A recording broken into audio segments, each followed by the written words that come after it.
Сәлем достар, қалдарыңыз қалай? Бүгін біздің эфирімізде уральская глина. Мен білесе уральский глинаны тек суға салып жеген жақсы көремін. Дауысын естіп, соның шипениесінің и қатырлатып прям жеген жақсы көремін. А егер сухой күйінде жесем, ол как тас сияқты маған вообще ұнамайды. Мен уже суымды дайындап алдым. Қазір оны салып жейміз. И тағы да айта кететін жайт, кеше ойбай тіркеліңдер, бүйтіңдер, сөйтіңдер деп, и соңында инстаграм жазуды өзімнің қалдыруды ұмытып кетіппін. Қазір осы эфирда соңында, яғни комментарийға жазып өтетін боламын. Егер де байқасаңыздар, именно уральская глинамен түскен видеолар көп, просмотрлар жиналып, рейтингі жоғары болады, всегда байқаймын. Спроста жүрген глиналардың бірі деп ойлаймын. Бірақтан да маған прям қатты күшті 100% вау ұнайды деп айта алмаймын. Тек осылай суға түскен кезде ғана, осылай влажный күйінде сливочный вкус болып, қытырлап күшті желінеді. А былайынан сухой күйінде вообще кәдімгі бұл тас жеп отқан. Голубая уральская деген бар, то есть оны вообще жей алмаймын. Кәдімгідей тас ол. Адамдар бар, кәдімгідей ютубтан көрсем, голубая уральская жеп отырады. Бірақ көрініп тұрады, что ол жеп атқан кезде қышырлап, будто тас сияқты да, бөлініп, звуктар солай шығып жатқанда, приятно емес та, болады ғой. Істеп, жеп жатқан кезде қышыр деп ше, солайдан. Білмеймін, мне кажется, ол неприятно. Ол бірінші очередь ол тісін құртады. Екінші очередьте ол олайнан рисковать етпеген дұрыс деп ойлаймын. Қалай сізге ұнайды, қалай жеген ұнайды, солайнан жеу керек. Маған, например, осылай жеген ұнайды, значит мен солай жеймін. Менікі уже дайын болды. Көріне ма? Суым төгіліп кетпесін. Күшті прям бөлініп шықты. Бастаймыз.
Уже миллион кусочек болды.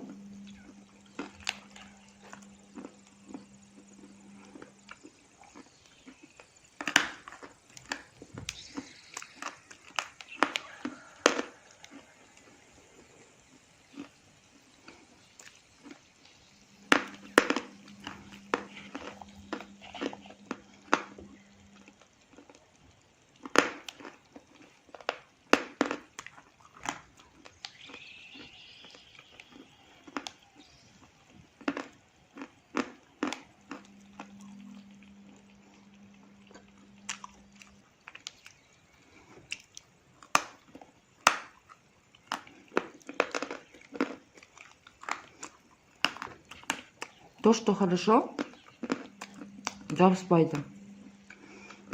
И сливочный вкус бар.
Ой.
Вот уже слишком жұмсарып кетті.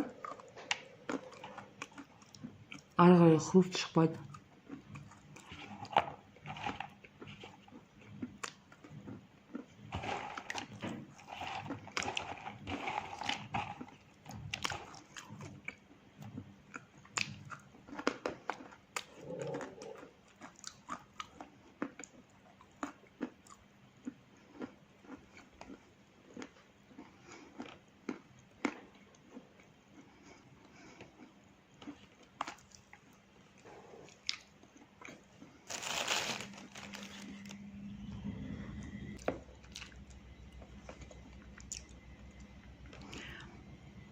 уральский глинаны уже көбүлөрүңүз дәмін көргенде шығарсыздар.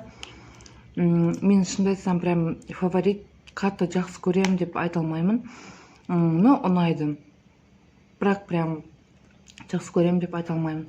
Құрғақ күйінше мен оны жей алмаймын. Будто бір тас сияқты.